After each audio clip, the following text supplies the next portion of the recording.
Okay. Think that should be okay. If you saw the way I set up my camera in here to make these vlogs, you would laugh. But I'm not going to show you because you would laugh. But anyway, it's laughable. Welcome to Movies I Like. This is part 7. Which is kind of crazy that I've made 6 of these already. I'm going to film another few of them in a row tonight. It's Saturday the 31st of January in Japan.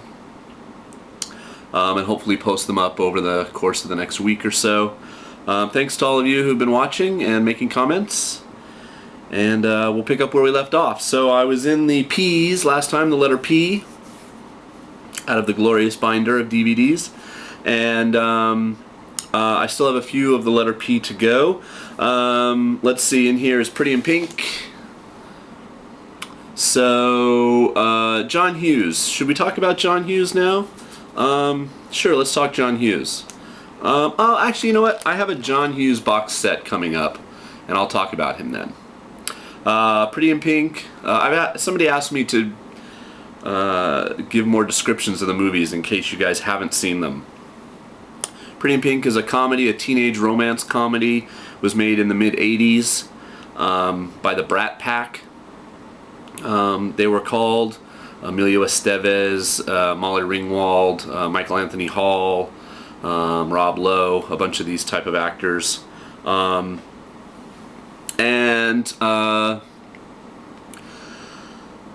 was a bigger fan of 16 Candles and The Breakfast Club, which I'll get to later, but Pretty in Pink also is, I think if you knew me back when I was in high school, you would laugh at me saying that I felt a little bit like the characters who were the outsiders in that movie, because I was certainly not an outsider in high school. But I think I felt a little like one. Don't we all, I guess, a little bit in school?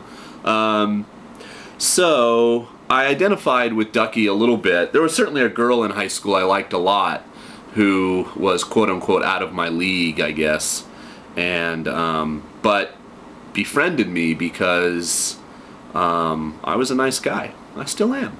And we became friends, but the romantic angle never materialized. And so I think I related to Ducky in that sense. And anyway, I like Pretty in Pink. It's gooey and romantic, but it's a good movie.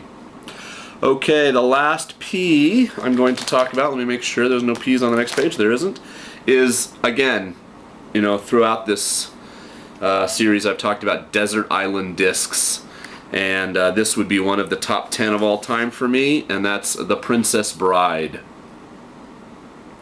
So, again, a little description. The Princess Bride is a fantasy, action, romance, comedy. It really is so many genres all rolled into one, which is one of the reasons it's such an excellent movie.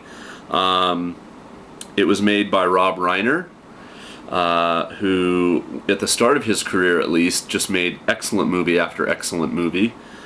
He, of course, started with Spinal Tap, which I'll get to later. He did a great John Cusack movie that I love. And what else did he do before Princess Bride? Oh, there's a big one that I'm forgetting. The John Cusack movie, by the way, was called The Sure Thing, sorry.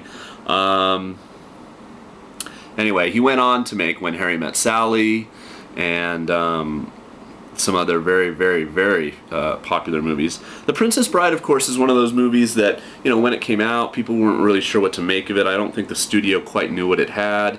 I think it did well, relatively financially, but, you know, it wasn't a huge box office phenomenon or anything. But on video and over time and repeat viewings and people that you talk to, it's a lot like The Shawshank Redemption. The Shawshank Redemption is a movie that, again, when it was first released, you know, got some notices, people enjoyed it. Not a lot of people went to see it at the theaters, It didn't win like the Academy Award or anything, but when you talk to people, anybody that's seen that movie loves that movie. And it is a great, great movie. And I think on the IMDb, the Internet Movie Database, it's like number 1 or number 2 or something in viewer ratings. Anyway, The Princess Bride is a little like that. Everybody loves The Princess Bride. It's just so funny. The script by William Goldman, who wrote an amazing book about the art of screenwriting. And William Goldman also wrote the screenplay for Butch Cassidy and the Sundance Kid, which is another amazing, amazing movie. So a fantastic writer. So he wrote this book called The Princess Bride, and they made it into a film, and it's just got great dialogue, great characters. You know, Billy Crystal at kind of the height of his powers. Really funny performance. But really it's some of the smaller supporting cast. Carrie Elways, I think is how you say his name, is the main lead, and Robin Wright, who is now Robin Wright Penn because she's married to actor Sean Penn, is the leading lady in it. But you know, Mandy Patinkin as Inigo Montoya, you killed my father, prepare to die. And Wallace Shawn as, you know, the irascible, kind of small henchman who is trying to, you know, capture the girl, you know, with the whole famous scene where he's sitting at the table and, you know, I can clearly not drink the wine that is in front of me, you know, death. Anyway, I'm not going to start quoting the movie. Anyway, it's just great. Andre the Giant's in it. He's really funny. It's just, I just love it. It's just a really, really tender, funny, warm, great, great family movie, but great humor movie. Okay, so that does the P's. Let's move on to the R's. The first movie I have, and I'll show you the disc, although I'm not going to hold up these discs anymore that have no cover art. It's called The Rachel Papers, and this is a movie many of you probably haven't seen.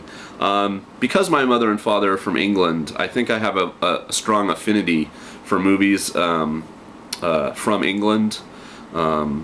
And The Rachel Papers is kind of in that teen romance genre, but it's a little bit more real in a way.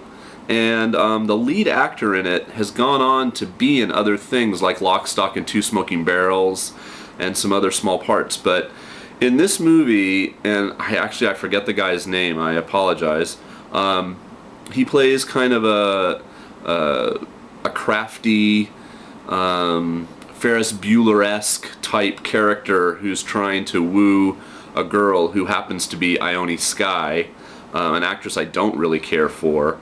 And it's just got really sharp moments in it, really good dialogue, and I highly recommend seeking it out if you can find it. I'm assuming it's probably still around. Who put out the DVD? MGM, so big company. It's called The Rachel Papers. It was written by an author. God.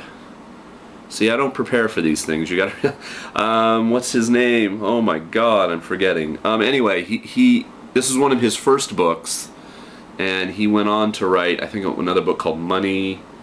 Anyway, he's a very, very famous author in Britain and probably in America too.